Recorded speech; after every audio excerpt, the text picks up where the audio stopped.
Hello friends, welcome back. And in this particular video, we'll be solving the assignment of IBO 01 International Business Environment. And these two things you must consider before writing the assignment, that those who are enrolled in July 2024, so for them it is valid up to 2025, and those who enrolled in January 2025, like they can write this assignment till December 2025 exams. Okay, so let's try to solve this, and definitely this video will help you to write the assignments properly and get good marks. Okay, fine. So let's start. The first question is define international economic environment and discuss the major economic indicators of the international economic environment and how it influences foreign market decisions with examples. So first of all, you can write the definition of this, what is international business environment, and then you can write the definition of what is economic environment. So this is the definition, like all the global factors which impact how the business operate in the international market. So they are all included in the economic environment, and one of the most important one, the important environment as far as international business is concerned. And among the indicators, you can write about the economic development of the home country and also in the foreign country. So a business enterprise do not have direct control on this environment, but still then it should analyze the economic development of the country where it is going to sell. So you can give examples for this also. The firm must also consider the income of the people where it is going to sell its goods or services. Then comes expenditure. How is the expenditure pattern? What is the consumption behavior of the people of that country? And the most important one, infrastructure facilities which are available in the the guest country, the foreign country. And then comes the financial environment. How is the government policy, all these monetary and fiscal policies, so they are all concerned with this financial environment. So all the tax rates, inflation rates, the government tariffs, taxes, so all these need to be explained in this answer.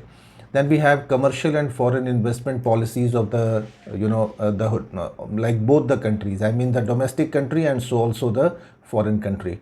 And the firm must also consider the balance of payment of both the countries. Okay friends, question number 1, part 2, explain the impact of elements of culture on an international business operations. So first of all, you can write like how this culture as an environment affects the international business, and then all these elements you can describe in your answer, like culture, language, religion of the people, tradition, customs. So all these things you can describe along with examples. Some other cultural elements, like literacy level of the people, then customer preferences, their buying behavior, then the social class and family. So all these factors of the foreign country should be considered while entering into business operations in the international arena. Okay, question number 2, what is balance of payments, and describe the important components of balance of payment and how deficit and surplus balance of payment affect international trade.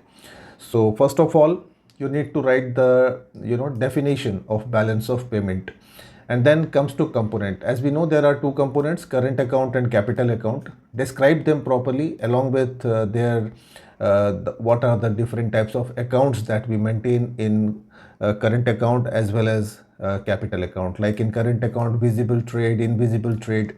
So all these items are recorded. These 4 items you can mention in your answer: unilateral transfer from abroad and income receipts and payments.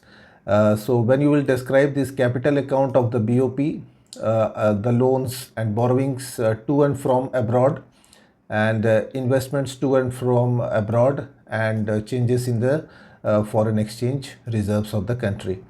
And then the second part of this question, that is effects of a deficit on balance of payment, and the effects of surplus on the balance of payment. So all these points you can mention in your answer. Fine. Let's move on to question number 3, and here you have to write the comments. So the first is an international business firm should not monitor foreign countries' trade, monetary, and the balance payment account. So, first of all, you should write that this statement is not true, right? Because the firm should consider the foreign countries' trade, monetary, and balance of payment, and then you try to expand this. Why it is important? So, it is very important to access the market opportunities abroad and to manage the currency risk which arises definitely in the foreign exchange, I mean foreign international market. Then for supply chain management purpose also you need to analyze the foreign environment properly. There are various types of risk which are encountered by the foreign traders, so this must also be properly evaluated, and hedging should be done against all these risks. Then the firm should also know about the different regulatory requirements of the foreign country, foreign land, and also it helps to enhance the competitiveness in the market. So like this you can expand your answer. The second comment section is a major problem with the laws in different countries is that the legal systems of the world are harmonized. So first of all you should mention about what is this harmonization of the international law, and these are the different ways, I mean steps by which the laws are harmonized, and why these are like what are the benefits, this also you can mention in your answer, and some issues and challenges are also there with this. Comment section C, globalization has not influenced Indian economy. This statement is also not fully correct. Because there are some positive impact of globalization on India, like economic growth, foreign investment, growth of service sectors, and increased in competition, and we are also getting international standard of goods and services in the country, so that also you can mention. Some negative impacts are there, like there are some job losses in certain sectors, income inequality has been increased in India, and some exploitation of the labor by MNC. So these things you can mention. Comment 4, FDI does not help in accelerating the economic growth of the host country. This statement is also not true, right? Because there are many advantages of foreign direct investment, that because it provides employment opportunities, it helps in the economic growth and development of the host nation, and it also utilizes the human resources properly, helps them to develop the skills and all that. Then it also helps to bring the foreign technology in the host country, and there is an export growth, so thereby the country can earn a lot of foreign exchange, and it makes the domestic market more competitive, because the domestic companies have to compete with the international companies, and growth of the domestic industries. Few limitations also you can mention here, like this adverse effect on the small scale industries of the home country, and the rise in pollution level. So these things, then exchange rate crisis are there, so this is again a problem. Loss of traditional culture and inflation, so these things you can mention. Okay. Question number 4. Now here you have to write the distinction between product price ratio and factor price ratio. Easier one, because product pricing refers to the determination of the prices of finished goods or services that are offered to the consumers in the market, whereas factor prices are relates to the prices of the cost of production, like land, labor, capital, and entrepreneurship. So like this you can write 4-5 points of difference. Then the second difference is added network services versus internet services. Now here also, like added network refers to the collection of connected service devices within a limited area, such as a home, office, or any such institution or campus, whereas internet is a global network, and here like it covers the entire globe, so it has a very wide scope. internet services, whereas added network services has a limited scope. I mean, it operates in a limited area. The next difference is consumer surplus and producer surplus. Consumer surplus refers to the monetary gain enjoyed when a purchaser buys a product for less than what they normally would be willing to pay. Whereas producer surplus is the price difference between the lowest cost to supply the market versus the actual price which are paid by the consumers. So this is the basic difference, and on the basis of this you can write 4 or 5 points in this. The next difference is globalization and localization. Very interesting question. Globalization, we know about that, integration of the whole world, and there is, it demands for free movement of people, goods, capital, technology across the nations. Whereas localization is adapting global products and strategies to local markets or cultures. So this is the basic difference, and on the basis of that you can expand your answer. Okay, friends, question number 5, write short notes, and the first one is Heckscher-Ohlin stimulation theorem. And as you know that ये दिसंबर 2024 के exams में भी आया था this question.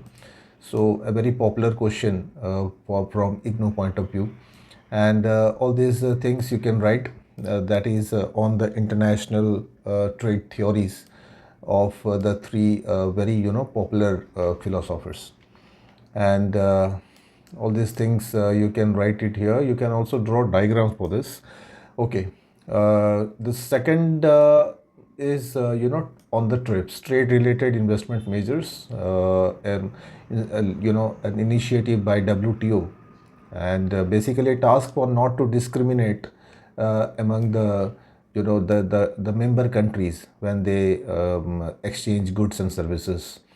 So you can mention these functions of trims.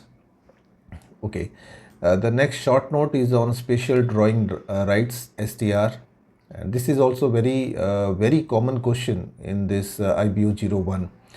And basically it is a type of monetary reserve currency created by IMF, and it was initiated in way back in 1969. And like you need to write a short note of about say 120 words. Okay, let's see the next short note, that is on ADR, that is alternative dispute resolution. This is also very common question in IBO 01, and as we know that in the international trade there has to be some disputes between the importer and exporter. So here you can write about how they are going to solve the disputes which arises through ADR mechanism. So my dear friends, that's it, and these are all the solutions which can help you to write these assignments properly. And thank you very much, and a very best of luck.